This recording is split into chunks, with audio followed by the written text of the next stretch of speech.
Everyone. In this video, I am going to cover session 8 Internet Security of Unit 4 Web Applications and Security. And in this session, first topic is Internet Security. But before explaining Internet Security topic, I am going to consider previous session.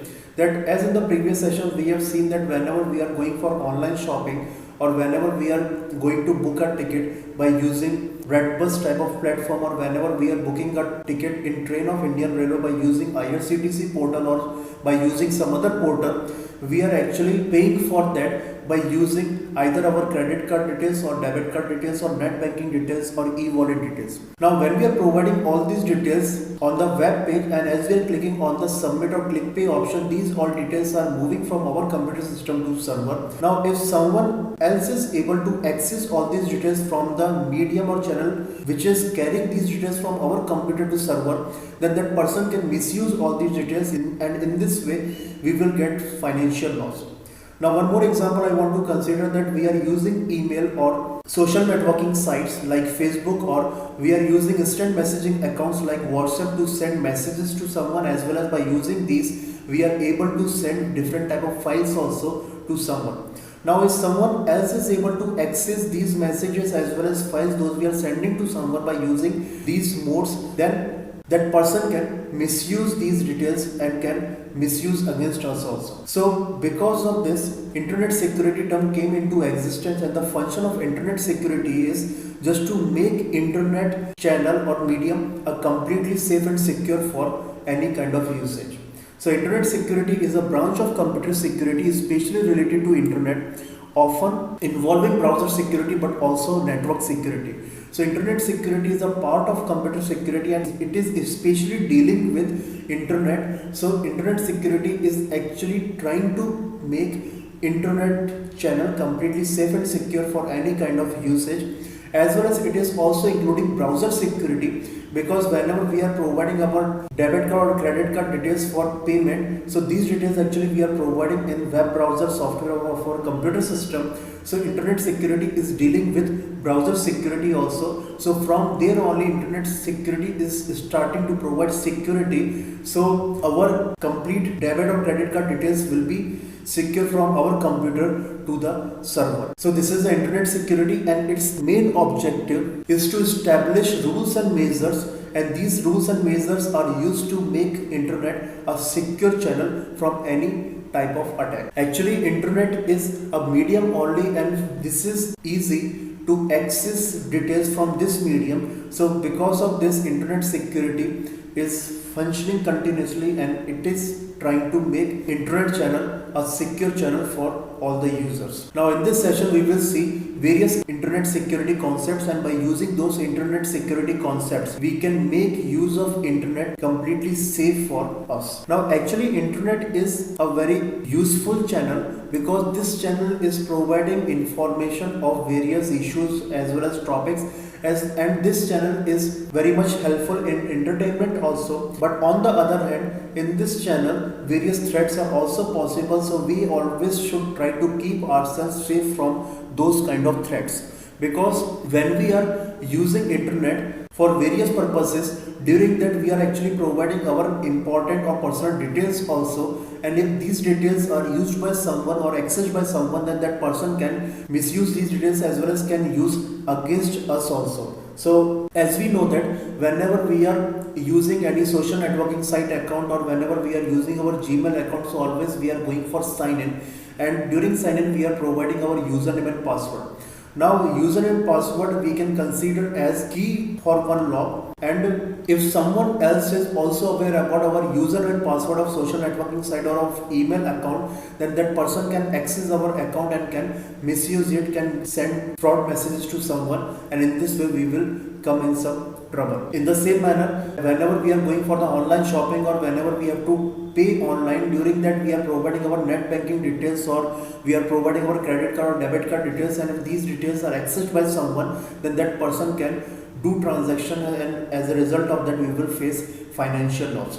So that's why internet is a very important channel. This is helpful in various ways, but this channel should be completely safe. So whatever details we are providing of our, that should be kept completely safe as well as confidential, so someone will not be able to misuse these details. Now here they are giving one example that some websites are available on the internet, and these websites are actually, whenever we are installing malwares means virus programs in our computer system without our knowledge, and thereafter these programs are actually damaging our computer files. So that's why we always should be very vigilant whenever we are using internet for any kind of purpose. Now here various online threats are mentioned which are possible when we are using internet, and these are phishing, email spoofing and chat spoofing.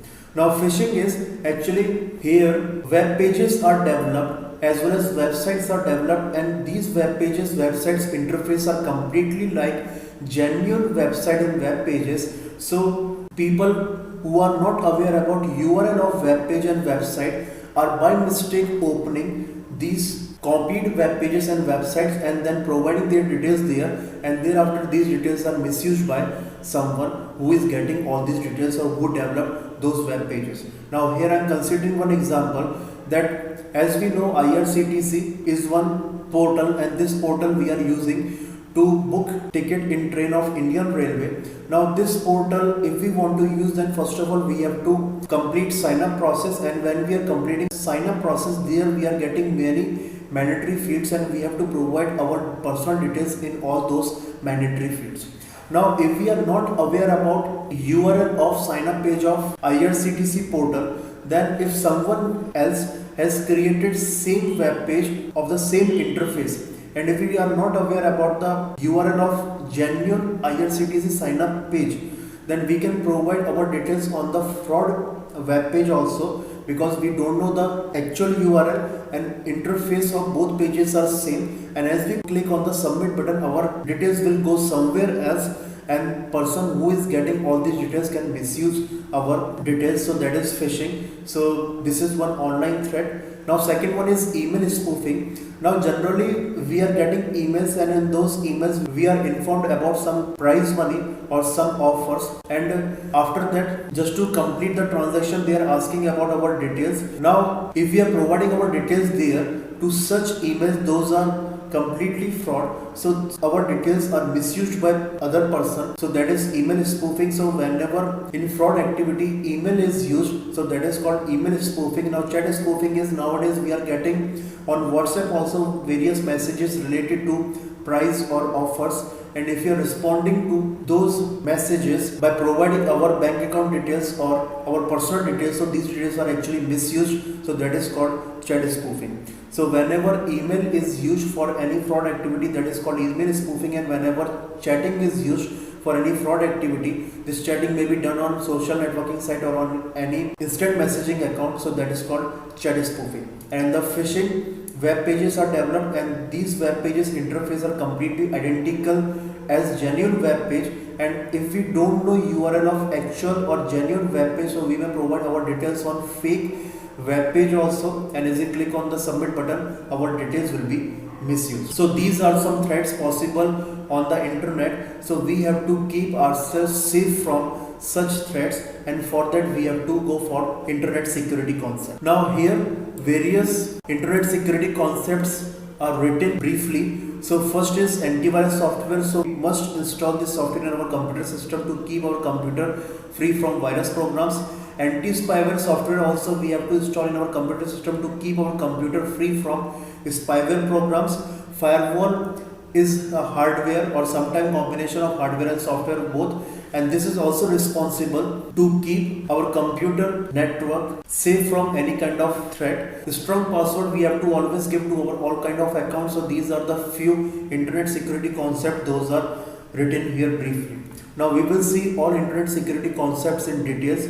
So first one is best practices for security. Here is strong password. So whenever we are going for the sign up, and it may be for any account, for example, when we are going for the social networking site, there also we have to first of all complete sign up process, and there we have to mention one password for our account. When we are creating one email account, there also we have to mention password. Whenever we are going for the online shopping, there also we have to enter one password, and whenever we are going for the net banking, there also we have to set one password for our net banking account. So in case of internet, whenever we are accessing our account, so there we are able to access our account by using username and password. Now username is generally public, but just to keep our account completely confidential as well as personal, and if we want to keep our account safe from any kind of unauthorized access, so for that password is playing a very important role there. Now whenever we are setting password to any account, so these points are there, and these points actually we have to always follow. So if our password is following all these points, so we can say that our password is a strong password, and such passwords cannot be easily guessed by someone, and our account will be completely safe and secure. So actually when we are talking about passwords, so passwords are of two types. One is strong password and second one is weak password.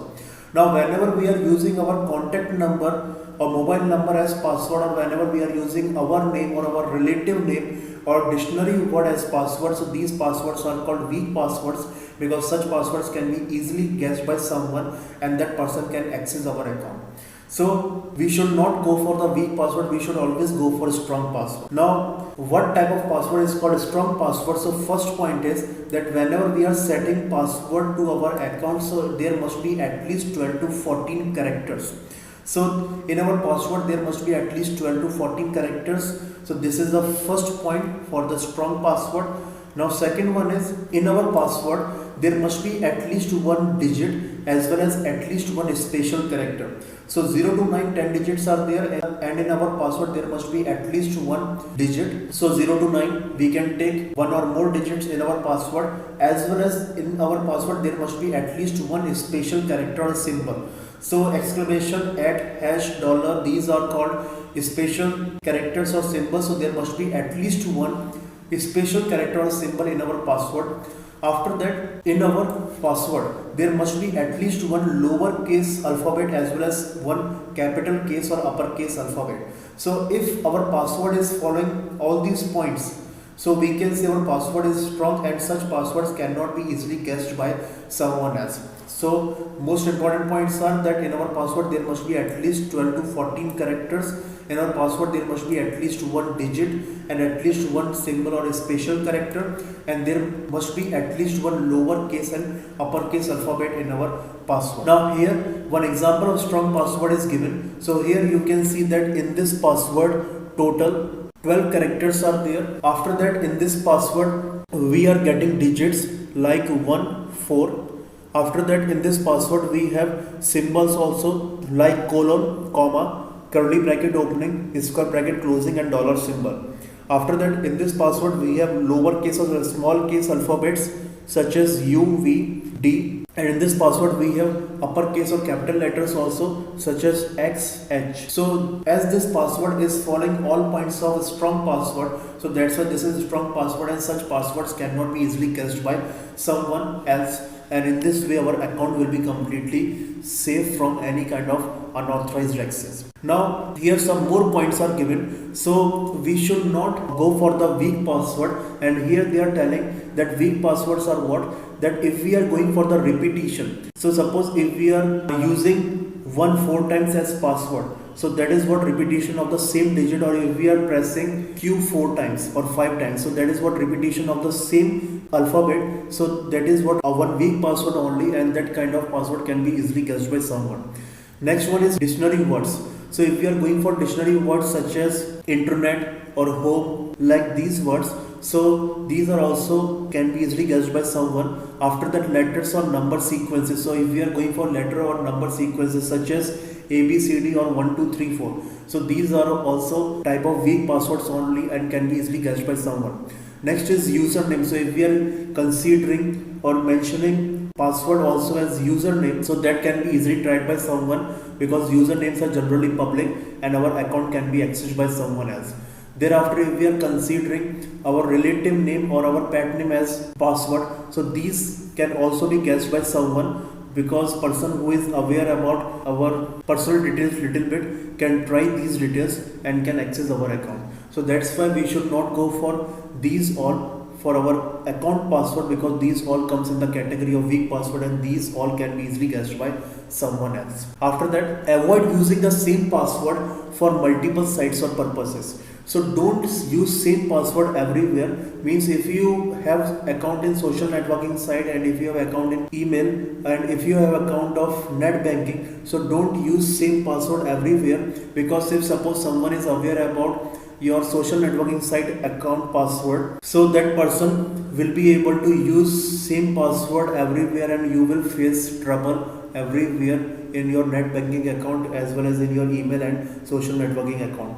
So that's why don't use same password everywhere, because if someone is aware about our one account password, so that person will be able to do something in our that account only, that person will not be able to access our other accounts. So that's why try to give different password to all your account, or don't use same password everywhere.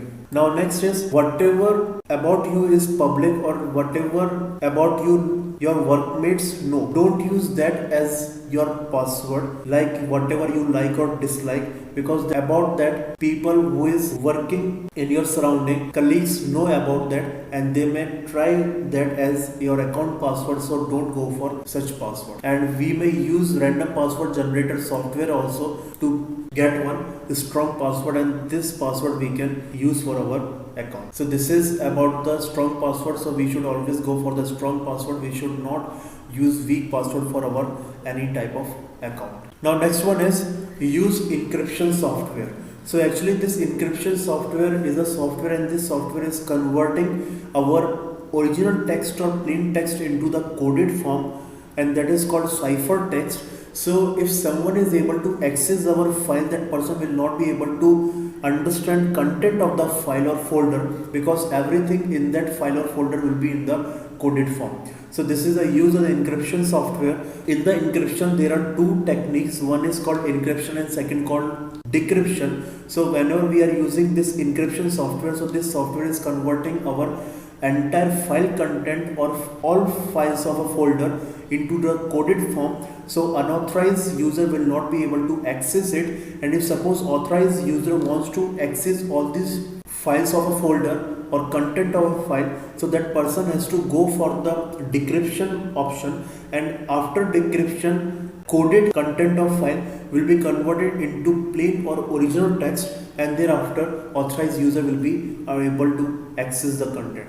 So that's why if we want to keep our files safe from any kind of unauthorized access, so we can use this encryption software. So if a person is able to access files, then also that person will not be able to understand anything, because everything there will be in the coded or cipher form. So here two terms are very important. First is plain text or original text, and second one is cipher text or coded text. So whenever we are using encryption software, so first of all plain or original text is converted into coded or cipher text, and thereafter when we are going for the decryption option, so coded or cipher text is converted into plain or original text. Now remaining topics of internet security concepts will be covered in the next video. So this video I am going to end here.